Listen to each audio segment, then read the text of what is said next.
आप देख रहे हैं @ राजीव झा 2081।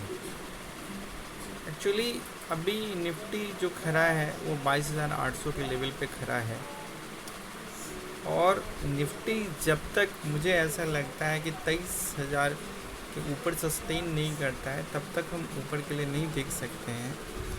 और रैदर दैन इसके कि हम लोग निफ्टी में ट्रेड करें, हमें कुछ पर्टिकुलर स्टॉक्स पे ध्यान देना चाहिए, जो स्टॉक्स धीरे धीरे ये बता रहे हैं कि हम बॉटम आउट हो रहे हैं। उसमें से मेरा पहला जो स्टॉक्स है वो स्टॉक्स है TVS मोटर।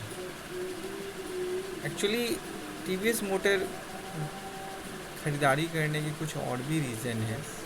पहला रीज़न ये है कि अब ये वर्ल्ड का तीसरी सबसे बड़ी टू व्हीलर की कंपनी बन गई है। ये हमारे लिए बहुत खुशी की बात है कि हमारे देश की कंपनी है। और दूसरी चीज़, अगर आप TVS मोटर को देखेंगे तो TVS मोटर की जो इलेक्ट्रिक स्कूटी है iQ, उसकी सेल्स धीरे धीरे इंक्रीज कर रही है, और साथ ही साथ जो बाकी के जो टू व्हीलर्स ये प्रोडक्ट बना रही है ये भी इंक्रीज़ कर रही है। तो मुझे ऐसा लगता है कि हमें TVS मोटर को नज़र में रखना चाहिए। और अभी ये यहाँ पे एक सिमेट्रिकल ट्रायंगल का फॉर्मेशन कर रहा है। अगर आप गौर से देखेंगे तो लो से लो और यहाँ का जो हाई से हाई मिलाएंगे तो अभी ये TVS मोटर आपको दिखेगा कि ये रिकॉर्ड करने को रेडी है। तो आप TVS मोटर पे नज़र रख सकते हैं। दूसरी जो एक कंपनी है वो कंपनी है आपकी संवर्धन मदरसन। आप संवर्धन मदरसन को भी नज़र पे रख सकते हैं। और कल का जो अगर इसका जो लो है, अगर ये इस लो के नीचे अभी जो खड़ा है ये 109 पे खड़ा है, और अगर ये 106 के लेवल को ब्रेक नहीं कर रहा है तो ये भी यहाँ से ऊपर जाने के लिए तैयार खड़ा है।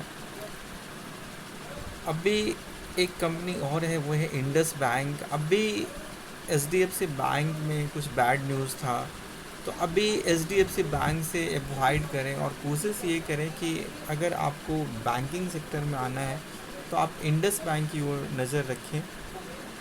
इसलिए क्योंकि इंडस बैंक में जो भी बैड न्यूज़ जो आया था वो 6 मंथ पहले आया था, और मार्केट इस न्यूज़ को पचा चुका है। और मार्केट अभी जिस जगह पे खड़ा है वहाँ से मार्केट का जो प्रीवियस जो लो है वो ऑलमोस्ट मुझे लगता है कि ये गया था, वो आपका ये 700 के राउंड तक गया था, और अभी 791 पे खड़ा है। तो मुझे लगता है कि आप इस स्टॉक पे नज़र रख सकते हैं। That's all, thank you.